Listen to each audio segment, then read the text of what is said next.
Bihar police constable सभी प्रश्न महत्वपूर्ण हैं। 100% रिजल्ट होगा रिटर्न एग्जाम में, तो प्रश्न को ध्यान से देखेंगे। पहला प्रश्न है, पृथ्वी की त्रिज्या सबसे पहले किसने मापी थी?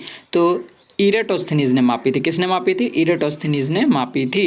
पृथ्वी की त्रिज्या सबसे पहले इरेटोस्थनीज ने मापी थी। अगला प्रश्न देखेंगे, महात्मा गांधी की अनुपस्थिति में भारत छोड़ो आंदोलन का नेतृत्व किसने किया था? तो ये अरुणा आसिफ अली ने किया था। किसने किया था? अरुणा आसिफ अली ने किया था। और ये कब किया था? 8 अगस्त 1942। सन याद रखेंगे, 8 अगस्त 1942। महात्मा गांधी की अनुपस्थिति में भारत छोड़ो आंदोलन 8 अगस्त 1942 का नेतृत्व अरुणा आसिफ अली ने किया था।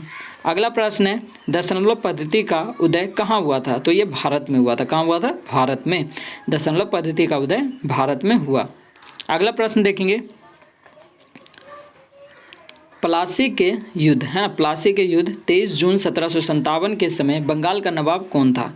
तो ये सिरजू उद्दौला था। कौन था बंगाल का नवाब? सिरजू उद्दौला। प्लासी के युद्ध के समय बंगाल का नवाब सिरजू उद्दौला था। और प्लासी का युद्ध हुआ कब था? तो 23 जून 1757 को।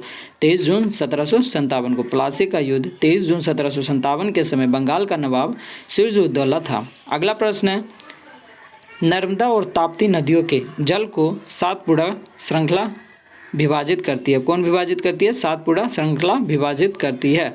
किस किस को विभाजित करती है? तो नर्मदा और ताप्ती नदियों के, है ना, सातपुड़ा श्रृंखला विभाजित करती है। अगला प्रश्न है, गारो हिल्स कहाँ है? तो ये मेघालय में है ना। गारो हिल्स कहाँ है जी? मेघालय में है। अगला प्रश्न है, प्रथम भारतीय जो ब्रिटिश संसद का सदस्य हुए थे, कौन हुए थे? तो वो दादा भाई नौरोजी थे। ठीक है ना, कौन थे? दादा भाई नौरोजी। क्वेश्चन को ध्यान से देखेंगे तभी आपको समझ में आने वाला है। ठीक है ना, तो ये संविधान से भी प्रश्न हैं। प्रथम भारतीय जो ब्रिटिश संसद का सदस्य थे वो कौन थे? दादा भाई नौरोजी। अगला प्रश्न देखेंगे, जापान की राजधानी टोक्यो होन्शु द्वीप पर स्थित है। कहाँ है? होन्शु द्वीप। देखिए, जापान की राजधानी क्या है? टोक्यो है। और टोक्यो है कहाँ? तो होन्शु द्वीप पर स्थित है। कहाँ स्थित है? होन्शु द्वीप पर। जापान की राजधानी टोक्यो होन्शु द्वीप पर स्थित है। अगला प्रश्न देखेंगे, कार्बन डाइऑक्साइड गैस कौन सी गैस है? तो ये ग्रीन हाउस गैस है। कौन सी गैस है? Green house. Carbon dioxide gas green house gas है। अगला प्रश्न है, प्याज में क्या पाया जाता है? तो प्याज में फास्फोरस पाया जाता है। क्या पाया जाता है? फास्फोरस। प्याज में फास्फोरस पाया जाता है। अगला प्रश्न है, हीरा का क्रांतिक कोण 24.4 डिग्री होता है। कितना होता है? 24.4 डिग्री होता है। ध्यान से देखेंगे, हीरा का क्रांतिक कोण 24.4 डिग्री होता है। अगला प्रश्न है, वर्षा की छोटी छोटी बूंदें पृष्ठ तनाव के कारण गोल होती है। देखिए, यहाँ पे जो मध्य निषेध 365 सीट पर भर्ती आई थी, है ना, उसमें भी ये प्रश्न पूछे गए थे।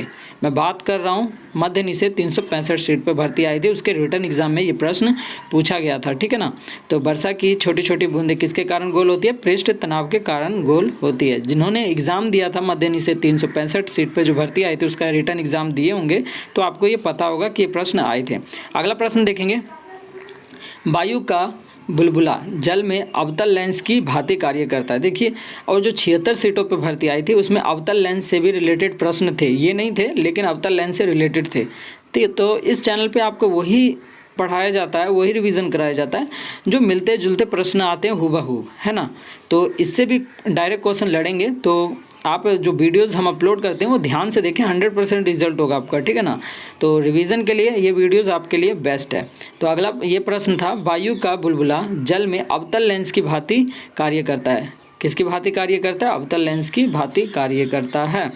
अगला प्रश्न है, वॉशिंग मशीन अपकेंद्रण के सिद्धांत पर कार्य करता है। किस सिद्धांत पर काम करता है वॉशिंग मशीन? तो अपकेंद्रण के सिद्धांत पर कार्य करता है। वॉशिंग मशीन अपकेंद्रण के सिद्धांत पर कार्य करता है। अगला प्रश्न है, सामान्य अवस्था में गैस विद्युत की कुचालक होती है। किसका कुचालक होता है? विद्युत का कुचालक होता है। सामान्य अवस्था में गैस विद्युत की कुचालक होती है। तो इसी तरह के रिवीजन के लिए आप चैनल को सब्सक्राइब कर लेंगे और बेल आइकन भी प्रेस कर लेंगे ताकि वीडियो का नोटिफिकेशन आपको बराबर मिलता रहे। और इस चैनल पे और भी कई वीडियोस अपलोड किए गए हैं आपके रिवीजन के लिए, तो उस वीडियोस को भी देखेंगे ताकि आपके रिवीजन और भी बेस्ट हो पाए, है ना। और इस वीडियोज़ को अपने दोस्तों के साथ भी शेयर करेंगे। और तो मिलते हैं आपको अब नेक्स्ट क्लास में।